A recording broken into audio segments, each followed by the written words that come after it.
ድሕርዚ ነገር ዝኸዓ ኮነ ኣምላኽና አብርሃም መኸሮ በለውን አብርሃም ንሱኻ እንኹ በለ እምበኣር ነቲ ትፈትዎ ሓደ ወድኻ ይስሐቅ ውሰድ እሞ ናብ ምድሪ ሞርያ ኪድ ኣብኣ ድማ ኣብ ሓደ ካብቲ ኣነ ዝነግረካ ኣኽራን ንዝሓርር መስዋዕቲ ሰውዓዮ በለ ንጽባሒቱ ድማ አብርሃም አንጊዩ ተንስአ ኣድጉ ጽዒኑ ክልተ ግዙኣቱን ወዲ ይስሐቅን ምስኡ ወሰደ ንዝሓርር መስዋዕቲ ዝኸውን ዕንጨይቱን ፈለጸ ተንስኡ ድማ ናብታ ኣምላኽ ዝነገሮ ቦታ ከደ አብርሃም ኣብ ሳልሰይቲ መዓልቲ ኣዒንቱ አንቃዕሪሩ ነታ ቦታ ብርሑቕ ረኣያ አብርሃም ድማ ንግዛኣቱ ምስ እዛ ኣድጊ ኣብዚ ጽንሑ ኣነ ንእዝወድን ከኣ ናብቲ ኬድና ክንሰግድ ኢና ናባኻትኩም ድማ ንምለስ በሎም አብርሃም ድማ እቲ ዝሓርር መስዋዕቲ ዝኸውን ዕንጨይት ወሲዱ ንወዱ ይስሐቅ ኣሰከሙ ሓውን ካራ ከኣ ብኢዱ ወሰደ ክልቲኦም ድማ ብሓደ ከዱ ይስሐቅ ነብኡ አብርሃም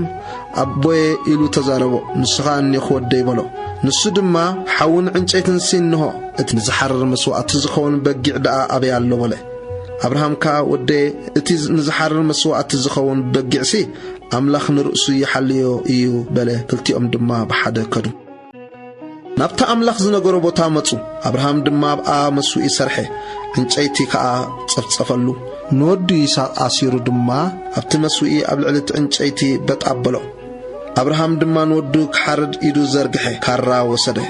መልአክ እግዚአብሔር ከኣ ካብ ሰማይ ጸዊዑ አብርሃም አብርሃም በሎ ንሱን እንኹ በለ ንሱ ድማ ነዚ ሓደ ወልድካ እኳ ካብ ዘይከልአካንስ እግዚአብሔር ከም እትፈርሕ ሕጂ ፈሊጥ ኣለኹሞ ኢድካ ኣብዚ ወዲ ኣይትዘርግሕ ገለውን ኣይትግበሮ በለ አብርሃም ድማ ዓይኑ ቋሕ ኣበለ ኖኻ ኣብ ድሕሪኡ ቀርኑ ብሓረግ ተታሕዘ ድዑል ረአየ አብርሃም ድማ ከይዱ ነቲ ድዑል ወሲዱ ኣብ ክንዲ ወዱ ንዝሓርር መስዋዕቲ ሰውኦ አብርሃም ከኣ ስምእታ ቦታ እቲኣ እግዚአብሔር ይርኢ ኢሉ ኣውጻላ ንሱ እቲ ክሳዕሎሚ ኣብ ከረን እግዚአብሔር ይሕለ ዝበሃል ዘሎ እዩ መልአክ እግዚአብሔር ድማ ካልኣይ ሳዕ ካብ ሰማይ ንአብርሃም ጸውዖ ብርእሰይ መሓልኮ ይብል እግዚአብሔር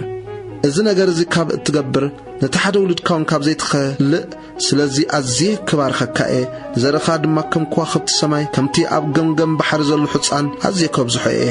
ዘረኻ ድማ ደጌታት ጸላእቲ ክወርስ እዩ ቃለይ ስለ ዝሰማዕኻ ድማ ህዝብታት ኩላ ምድሪ ብዘርእኻ ክባረኹ እዮም በሎ